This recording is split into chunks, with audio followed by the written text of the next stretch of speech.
Deep in the Amazon basin, the jungle broods.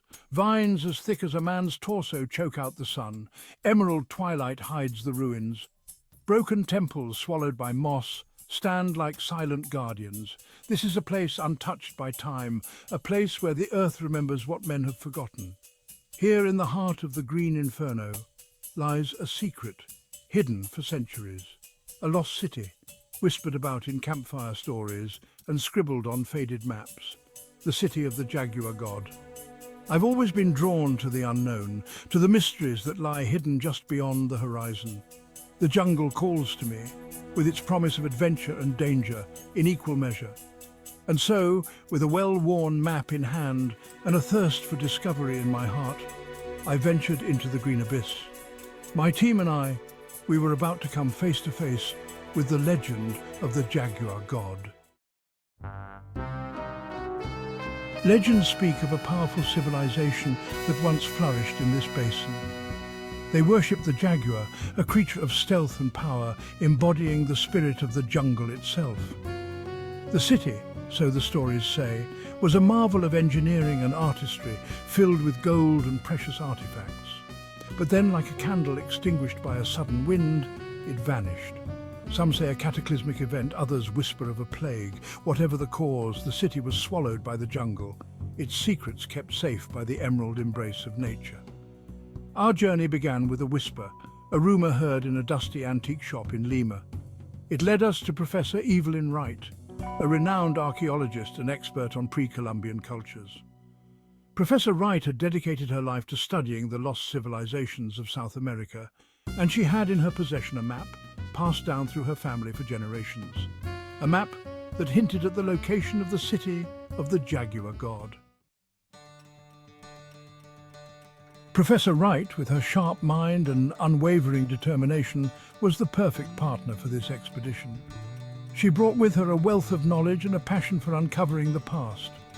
I, on the other hand, offered my experience in navigating treacherous terrains and my unwavering optimism in the face of danger. Together we formed a formidable team, ready to face whatever the jungle threw our way. Our shared thirst for discovery was a bond stronger than any vine, any peril that awaited us. After weeks of preparation, poring over the ancient map and gathering supplies, we assembled our team. We had trackers, local guides who knew the jungle like the back of their hands, and a handful of experienced adventurers, each with their own unique skills to offer. Our journey would take us deep into the heart of the Amazon, where the air hung heavy with humidity and the only sounds were the calls of unseen creatures. The map led us through dense undergrowth, across rushing rivers, and over treacherous mountain passes. It was a grueling journey, testing our limits both physically and mentally, but with each passing day we drew closer to our goal. The jungle seemed to react to our presence, almost as if it were testing our resolve. Poisonous insects buzzed around us, jaguars stalked our camp at night, and the oppressive heat threatened to sap our strength. But we pressed on, driven by the allure of the unknown. Finally, after weeks of relentless travel, we arrived at the coordinates marked on the map. There, nestled amongst the roots of a giant kapok tree, was a hidden entrance. A stone archway intricately carved with serpents, their fangs bared in a silent snarl. The Serpent's Gate, as Professor Wright called it, based on her research. But before we could enter, we had to disarm a deadly trap, a mechanism that had protected the city for centuries. One wrong move and the entrance would be sealed forever. With Professor Wright's guidance and my own knack for puzzles, we managed to disable the trap. The Serpent's Gate groaned open, revealing a passage that descended into darkness. Armed with powerful flashlights, we ventured into the unknown. The air grew cooler as we went deeper, the silence broken only by the sound of our own breathing. And then we emerged into a vast chamber, illuminated by a shaft of light piercing through a crack in the ceiling. Before us lay the lost city, a breathtaking sight that sent shivers down my spine. Stone buildings, adorned with intricate carvings, stretched out as far as the eye could see. Pyramids, their steps swallowed by vegetation, reached for the sky. The city was a symphony of stone and vine, a testament to the power of nature's embrace. It was both beautiful and eerie, a ghost of a civilization frozen in time. We spent days exploring the city, marveling at its wonders. We uncovered plazas, once bustling with life, now reclaimed by the jungle. We found workshops filled with tools and pottery, frozen in time since the city's demise.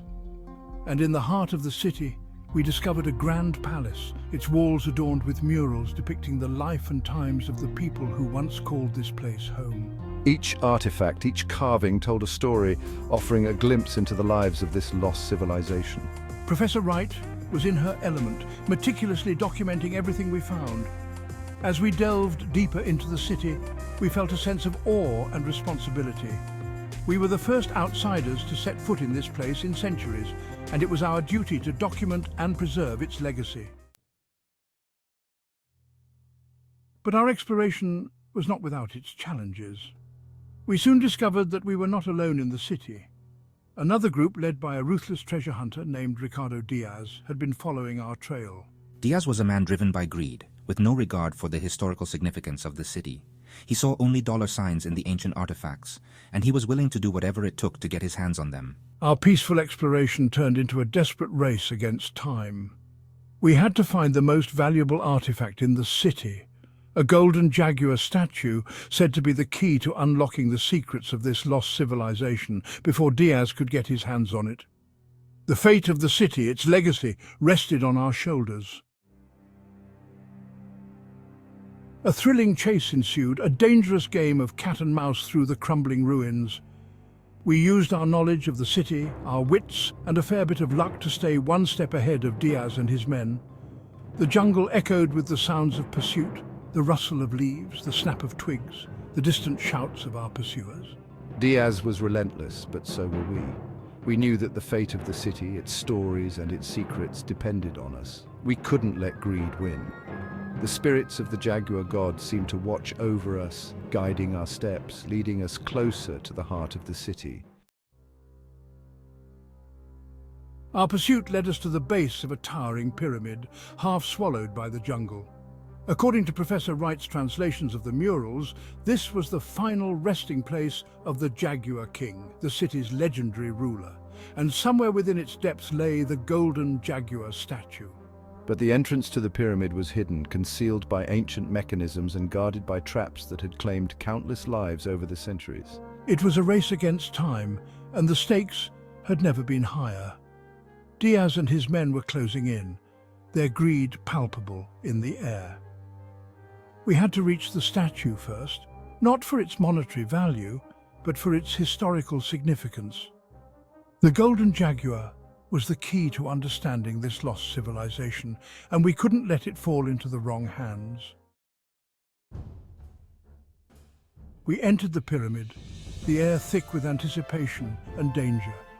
The path was fraught with peril, each step a gamble against the ingenuity of the ancient builders. But we persevered, our determination fueled by the knowledge that we were so close to uncovering the truth. And finally, we stood before it, the golden jaguar statue gleaming in the dim light of our torches. But our moment of triumph was short-lived. Diaz and his men cornered us, their greed turning into desperation. A struggle ensued, a desperate fight for the soul of the city. In the end, we managed to escape with the statue, leaving Diaz and his men to the mercy of the jungle. We had faced the darkness and emerged victorious, the treasures of memory safe in our hands. The city of the Jaguar god, once a whisper in the wind, had revealed its secrets to us. But more importantly, it had taught us a valuable lesson about the power of knowledge, the allure of the unknown, and the importance of preserving the past for generations to come. As we left the city behind, swallowed once more by the emerald embrace of the jungle, we knew that its memory would stay with us forever, a reminder of the adventure that had tested our limits and enriched our souls.